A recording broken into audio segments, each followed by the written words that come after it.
What's up, YouTube? It is your boy Killer Cam. Will be killing it. Welcome back to the Killer Squad, man. Today, man, we have Hawk Phase 4 reaction. So let's get right into it.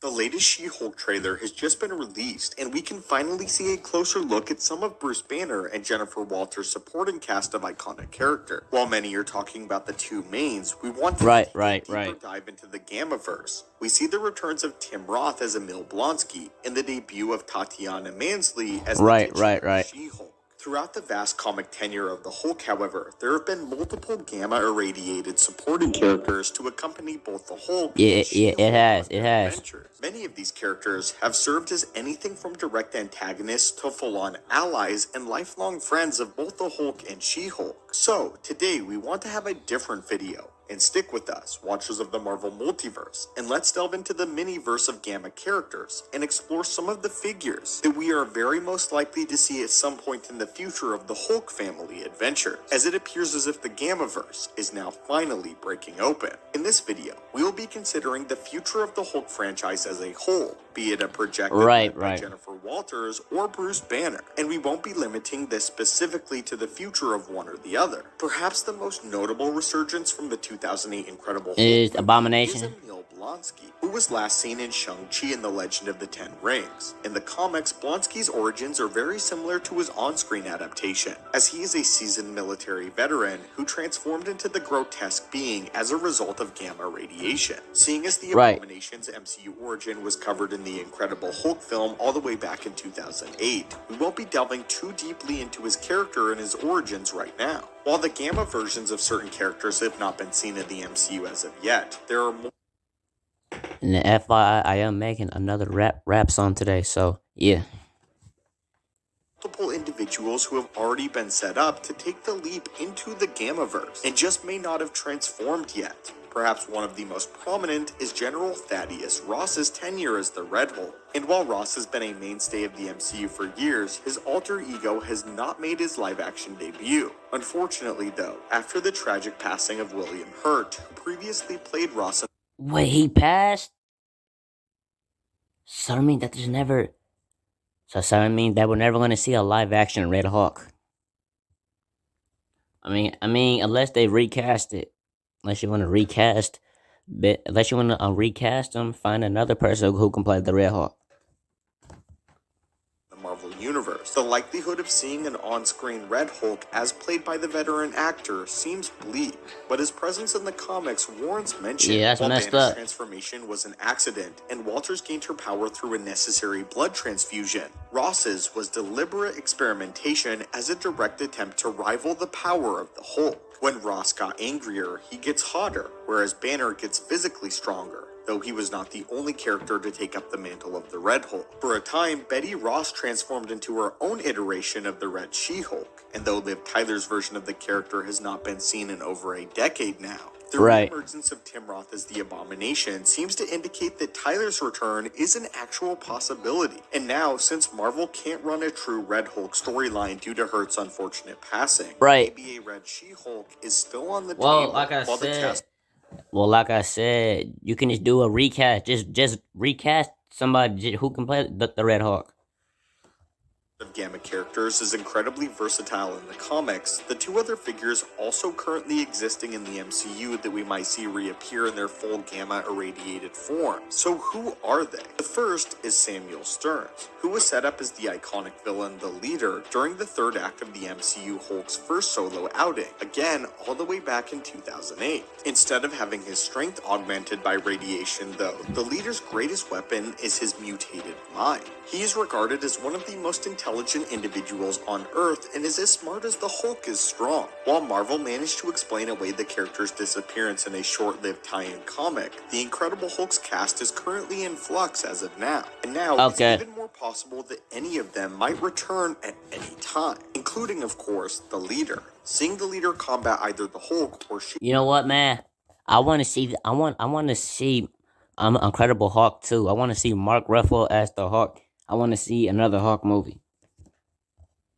Hulk with his mind could be a refreshing way to pose an obstacle against the Hulks that they cannot simply smash, and could challenge Bruce Banner on an intellectual level. The final character that we've already seen before we get into unseen comic book figures is Leonard Samson, who Mr. was Blue. also not yet seen in the Gamma form as of yet, but was present again in the Incredible Hulk film, if only briefly.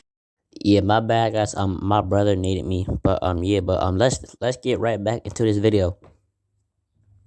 Leonard Samson was a highly intelligent Gamma researcher who himself became irradiated, but not in the same unstable degree as that of Bruce Banner. Instead, his Gamma form more closely resembles that of Jennifer Walters' She-Hulk, in that he exists in a permanently enhanced physical form while his mental stability is not impacted. In the trailer, we see Walters transforming back and forth between her human form and that of her She-Hulk form, but in the comics, she most often exists in a permanent She-Hulk state, and Samson is similar. In the MCU, Bruce Banner was tasked with recreating the super soldier serum via the use of gamma radiation, with Ross believing that this was the key. And if the experiment was a complete success, then the result would most likely resemble that of Samson. While the Hulk's cast of Gamma characters often includes some of his most notorious enemies, he does actually have allies like Samson within his reach. Another notable ally that the Hulk has called on repeatedly has only alluded to in the films thus far, but is yet to be seen in the flesh. We are talking about Rick Jones, otherwise known as A-Bomb.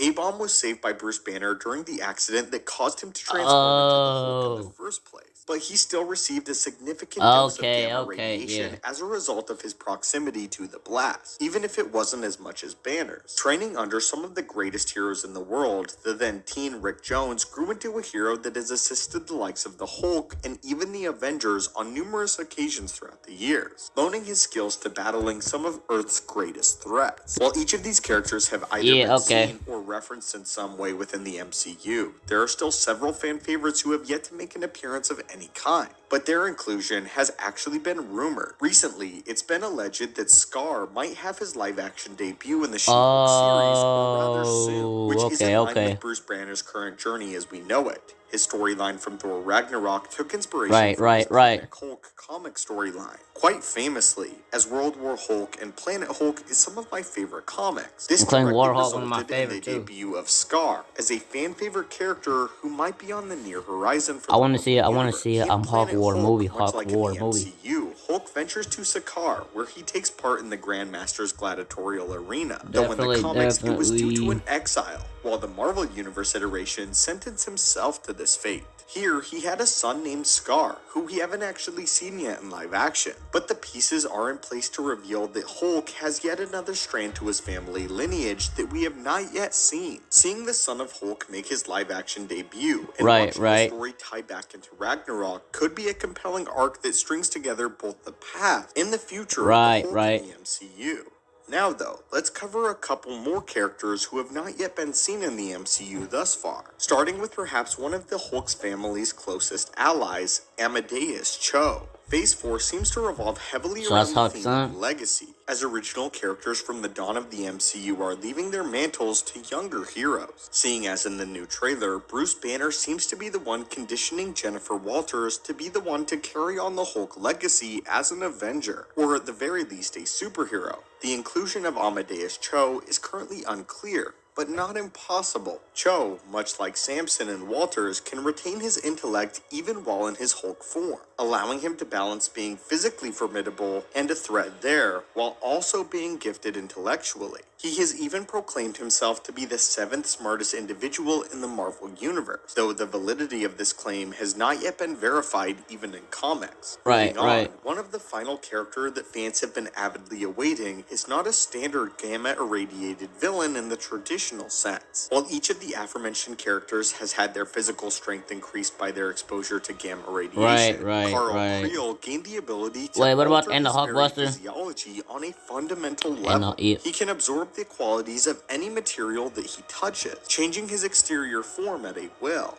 which has led to multiple engaging battles between him and the Green Goliath. From earthly metals to stone to even Uru within Mjolnir itself, the Absorbing Man can transform into any substance that he can gain exposure to, making him one of the most unique Gamma cast members to date, and arguably one of the most intriguing inclusions should his appearance ultimately come to fruition. But anyway, my friends, what do you think of this vast array of Gamma-related characters? Which would you like to see make their debuts in the near future? Probably which do you the think Red should Hulk. encounter Bruce Banner, and which should encounter Jennifer Walters? We wanted to make this video in part to show you everything that Marvel has not yet explored concerning the Hulk, and all of the various characters that we believe will begin to show up now that Phase 4 has commenced and She-Hulk begin. As always, my friends, leave your thoughts on these various characters in the comments down below. Hit that subscribe button to assemble and join our team, and we hope that you have a great day. Alright, y'all, that was it. Let me know what you think of my reaction down below, Killer Squad. This is episode 17. I'm out of here.